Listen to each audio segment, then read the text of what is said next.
What's up guys, Quasar here. Welcome to episode 2 of the DIY Cr80 conversion. In this episode, we're going to finish the battery box and we will be finalizing the welding on all the stuff we tack welded together once we know that we like it. So we're going to go ahead and take some measurements here and here so we can get our dimensions, and here. We're going to make this side out of flat stock, no angle this time since we've already got the encasement. We're going to do some tabs over here on both sides and over here. That way we can put some bolts to secure the battery in there, basically the same way we have it over here. Once we're finished and we're ready to put the bike together, we'll be putting some neoprene foam pad on both sides right there, so we got a little bit of squish when you bolt it down to hold the battery in there nice and secure. So it's definitely time to replace this blade. I went to cut a piece of steel yesterday. It was a spacer. I didn't know that it was hardened stainless. It ate the carbides up real fast. This blade is toast. Luckily, we have another one here. It was an expensive mistake because these blades happen to be $180 a piece. Not too excited about that, and I'm always terrified I'm going to ruin my new one. Wish me luck. It's always astonishing how well these blades will cut through steel.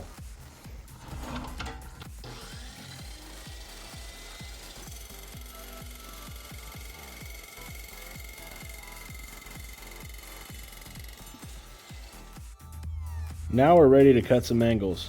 We're going to go ahead and use this diamond cutoff wheel. They're a lot safer and you can grind with them too.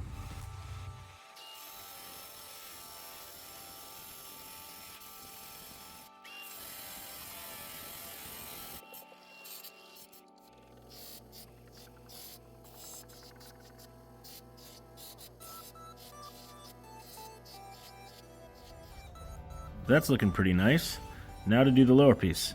I'm going to take another piece of flat stock and just put it across, and I'm going to mark the points so I get my angle cut right. And right here I'm just going to join it up flat to that. This is all going to be welded together and ground down, so you're not going to see any of the joints, so you don't have to worry about doing fancy joints like this if you don't want to.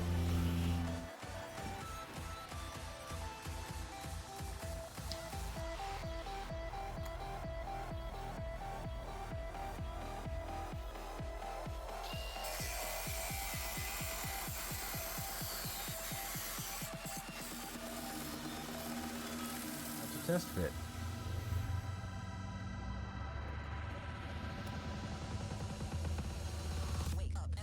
Looks like that matches up well.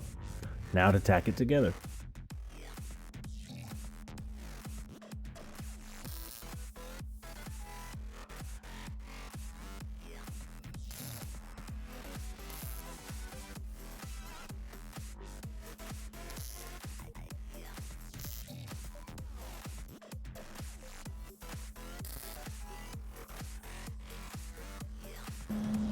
You should probably wear gloves when you're welding. Alright, now that we can check the fitment, it sets nice and square. We're going to go ahead and do the tabs. We're going to put a tab here,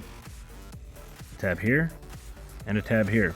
The tabs are going to have holes in them, and you're going to be able to pass a bolt through there so you can secure the front cover on the battery tray.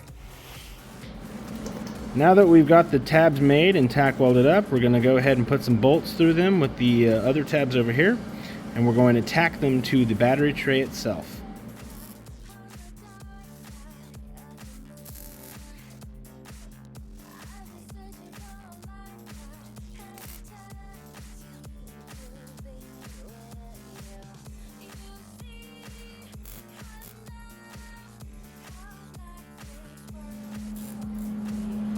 Alright, now that we've got that done, we're going to just test it one last time to make sure everything's perfect. When we're done with this, we're going to go ahead and pull everything apart and finalize all these welds.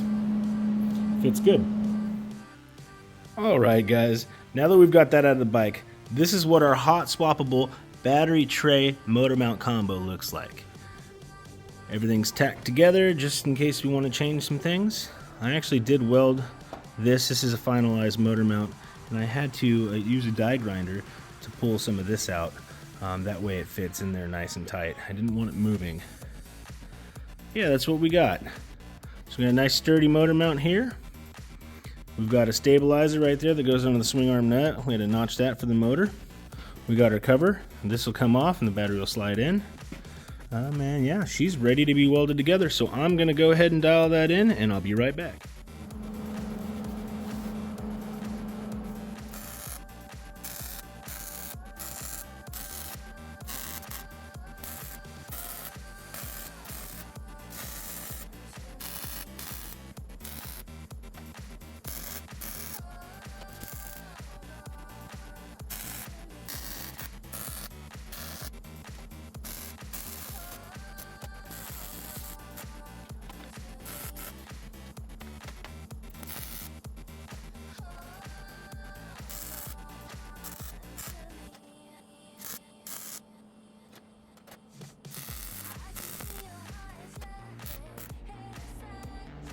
Now that she's all welded up, we're going to go ahead and take the grinder to her and make her pretty.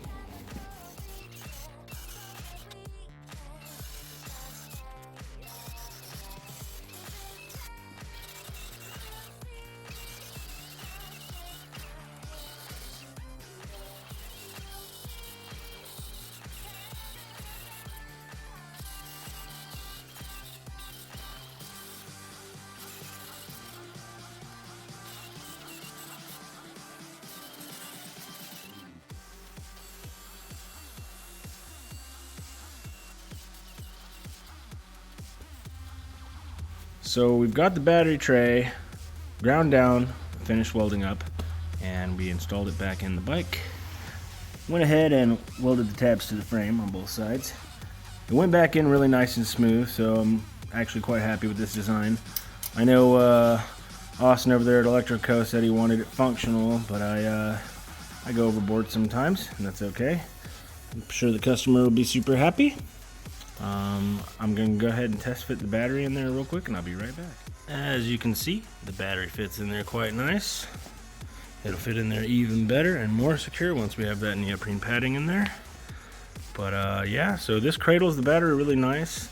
This lip right here again, and this lip up here hold this battery from moving in any direction, forward or backward, up or down. So I basically kind of just triangulated the battery, and it fits very nice and looks quite stylish. I think what I'm gonna do is I'm gonna paint the frame black and the battery tray red along with the mounts, and then we're gonna do black and red plastics, which is gonna look really cool. There is one more thing that we can do. I kind of spaced it.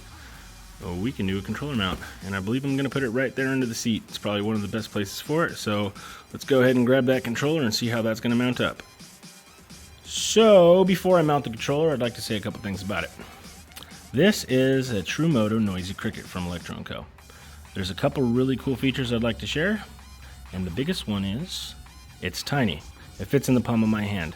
For this type of build, I'd normally use a Voltal EM150, which is about twice the size.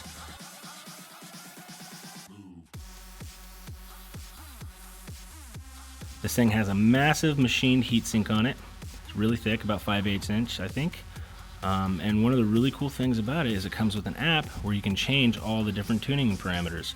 You can change the phase amps, which affects the hit or the punch. You can change the maximum output, RPM, and they're gonna have pre-programmed motor selections in here where you can just click on which motor you have.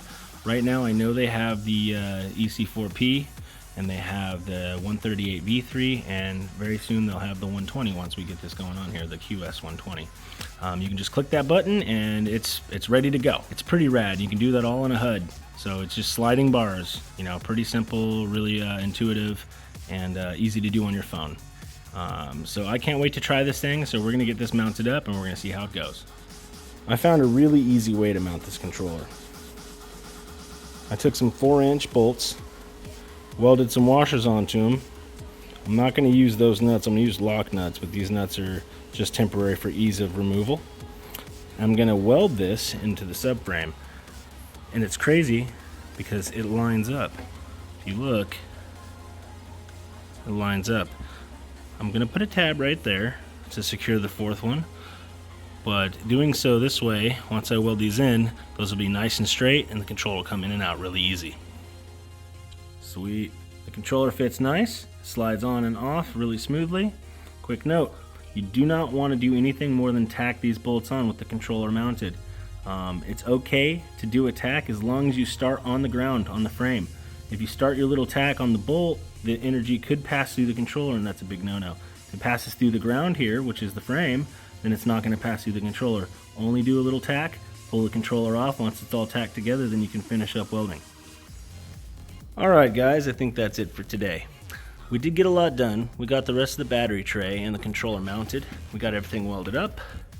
I'm happy with the way it came out. For a functional bike, of course. This isn't what I do for a fancy build. But it's functional, everything works good, everything's in good alignment, bolts in smoothly, controller is mounted, and the very next step in the next video is going to be to tear it down and make it like new again. Alright guys, well thanks for watching. Please subscribe to the channel, throw me a like if you don't mind, and have a great day.